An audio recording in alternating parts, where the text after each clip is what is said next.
പ്രിയമുള്ളവരെ, ഞാൻ പറയാൻ പോകുന്നത് പൊറോട്ടയുടെ കഥയാണ്. ഈ കഥയിലെ താരം മൈദയാണ്. ഈ കഥ ഓരോ മലയാളിയും കേൾക്കേണ്ട കഥയാണ്. കഥ തുടങ്ങുന്നത് അങ്ങ് ഇംഗ്ലണ്ടിലാണ്. കഴിഞ്ഞ നൂറ്റാണ്ടുകളിൽ ഇംഗ്ലണ്ടിൽ മൈദ ഉപയോഗം കൂടുതലായിരുന്നു. എന്നാൽ കാലം കഴിഞ്ഞപ്പോൾ അവരുടെ ആരോഗ്യം ക്ഷയിച്ചു തുടങ്ങി. കാരണം കണ്ടെത്തി വില്ലൻ മൈദ തന്നെ. അങ്ങനെ 1949 ഇംഗ്ലണ്ടിൽ മൈദ നിരോധിച്ചു. കഥ തീർന്നില്ല, ഇവിടെ തുടങ്ങുന്നു. കേരളത്തിൽ ഏറ്റവും കൂടുതൽ ക്യാൻസർ രോഗികൾ ഉള്ളത് മലബാർ മേഖലയിൽ നിന്നാണ്.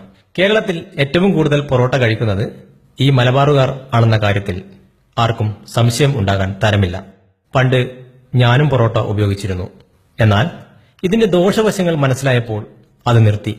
മൈദ എന്തെന്നും എങ്ങനെ ഉണ്ടാക്കുന്നു എന്നും പറയാം. ഗോതമ്പിൽ പ്രധാനമായും 3 ഘടകങ്ങളുണ്ട്: ജം, തവിട്, എൻഡോസ്പേം. ഗോതമ്പിൽ നിന്ന് എൻഡോസ്പേം നീക്കം ചെയ്യുന്നു. ഈ എൻഡോസ്പേം സൂക്ഷ്മമായി പൊടിച്ചാണ് മൈദ ഉണ്ടാക്കുന്നത്. ഇങ്ങനെ പൊടിച്ച മൈദക്ക് മഞ്ഞ നിറമാണ്.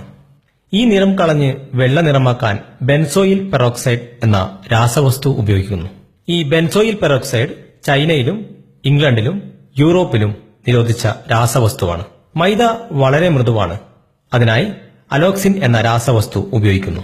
ഈ അലോക്സിൻ എലികളിലും ഗിനിപ്പന്നികളിലും ഉപയോഗിച്ചപ്പോൾ അവയുടെ പാൻക്രിയാസിലെ ബീറ്റാ കോശങ്ങൾ നശിച്ച് ഇൻസുലിന്റെ അളവ് കുറച്ച് പ്രമേഹം ഉണ്ടാകുന്നതായി കണ്ടെത്തി. ഈ പൊറോട്ട കഴിച്ചാൽ വിശപ്പ് ഉണ്ടാകില്ല അല്ലേ? എന്താകും കാരണം? ദഹിക്കില്ല.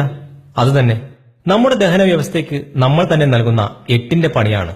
ഗോതമ്പിന്റെ വേസ്റ്റായ മൈദ അമേരിക്ക, ഇംഗ്ലണ്ട് തുടങ്ങിയ രാജ്യങ്ങൾ നമ്മുടെ ഭാരതം പോലുള്ള പട്ടിണി പാവങ്ങളുടെ നാടുകളിലേക്ക് കയറ്റുമതി ചെയ്ത് പണമുണ്ടാക്കുന്നു. നമ്മൾ അത് വാങ്ങി പൊറോട്ട ഉണ്ടാക്കി തിന്നുന്നു.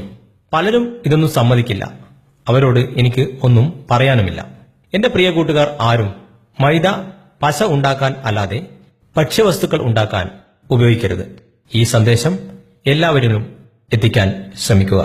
നല്ലതും ചീത്തയും തിരിച്ചറിയാൻ നമുക്ക് ശ്രമിക്കാം.